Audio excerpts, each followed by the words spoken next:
Day 3, what are you seeing out of the team now that maybe is an improvement from day 1 a couple days ago? Just the openness to understand where we're at, where we're trying to go. Doing a great job in the film sessions about saying, hey, this is what's good and this is what needs to improve. And we've had great carryover over those 3 days. On Tuesday, Al spoke about his view of Jayson's leadership and how much more vocal he became really at the start of the playoffs last year.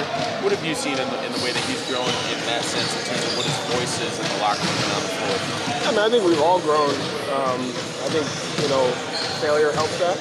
And I think over the course of last season, the way we started, the way we finished, and how the season ended, we've all had great perspective about what we need to do as leaders and, how we need to grow in that. So I think, JT understands that, and, he's a leader by example, committed on the defensive end and willing to make the right plays on the offensive end. And so I think I can say that for all of our guys.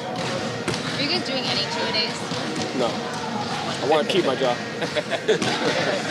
Why do you think that? What do you mean? From the player's perspective? Yeah, who knows?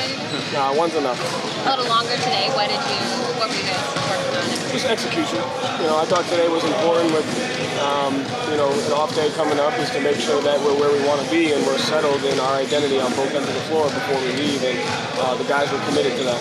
Was much of the schedule put in place before you were placed at the helm? Yes. Kind of sticking to that? Yes, for sure. How does JD Davison look, and just what can you learn from the older guards, obviously, with so much time? Yeah, I mean, Smart does a great job of helping him lead, of leading him and kind of telling him what to do, and JD's done a great job pushing the ball in transition and being really effective in our pick and roll defense. And so I think just, talking to Smart, watching him, learning how he affects the game on both ends of the floor is key. And does he still kind of act like a 19-year-old, though? I act like a 19-year-old sometimes. I think he's a mature young man, and he's constantly paying attention and asking questions. The minivan says otherwise. What kind of luxury is it? You guys going a little bit more traditional, like how to do so-called defensively in practice. What are you trying to work on and emphasize on that end so far? Identity. This is who we are. This is what we do.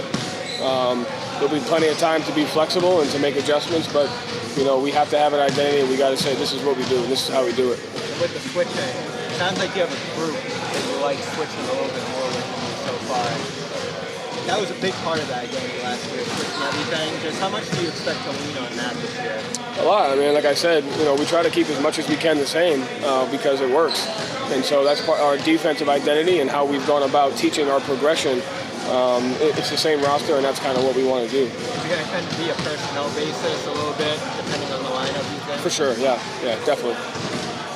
Joe, what kind of luxury is it to have a guy like Marcus, especially during this kind of transitionary period that came pretty suddenly, who's been here for so long, who knows the rhythm of things, who knows how to lead, and also kind of knows how to have success? Yeah, I mean, it's great. He understands. He's competitive. He's a leader, and he knows what it takes to win, and he wants to do it together.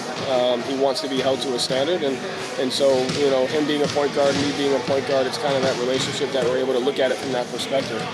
But I've relied on him, I've relied on JT, I've relied on JV, I've relied on Al to really help with that leadership transition, and Smart's a huge piece to that. Have you noticed? Have you started implementing anything new, and if so, how do you sense the players are responding to it? Not necessarily new, just maybe changing perspective of how we look at things and how we do stuff. So similar sets, just focusing on how we can run them better and just the same things. We focus on our spacing, we focus on our pace, our execution. So it's all about the same. It's more how you do it. Have you noticed anything more from Smart? Like recognition of that he himself knows he needs to step up a little bit. I mean, he holds himself to a high standard. I don't think anything needs to change as far as that. I think he knows exactly what we need to do and how he can help us win. Luke, first off, has he broken out any crossovers in practice? And secondly, how have you been utilizing him as camps gone on?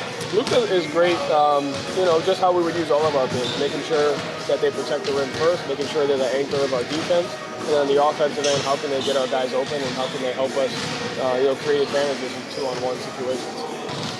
You're looking at the game coming up, so the next 2 games. Are you looking to kind of just run out what you guys have done traditionally over the last year, or are you trying to experiment as much early on to figure out what things work and don't work? I mean, I'd like to see carryover. So however long we need to play the guys we need to see the things that we worked on these 3 days is important. And if we see that carryover, then we can kind of go, okay, let's see this.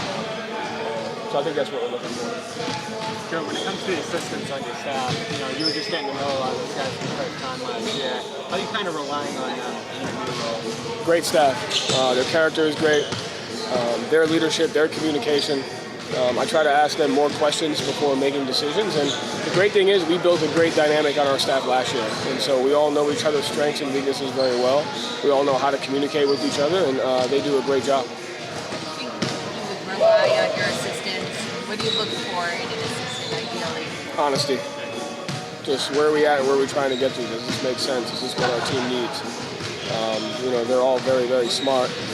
We're all very smart, and it's about, I have to listen to them. And so we just have to do it together. Thanks, Joe. Awesome. Thank you, Joe.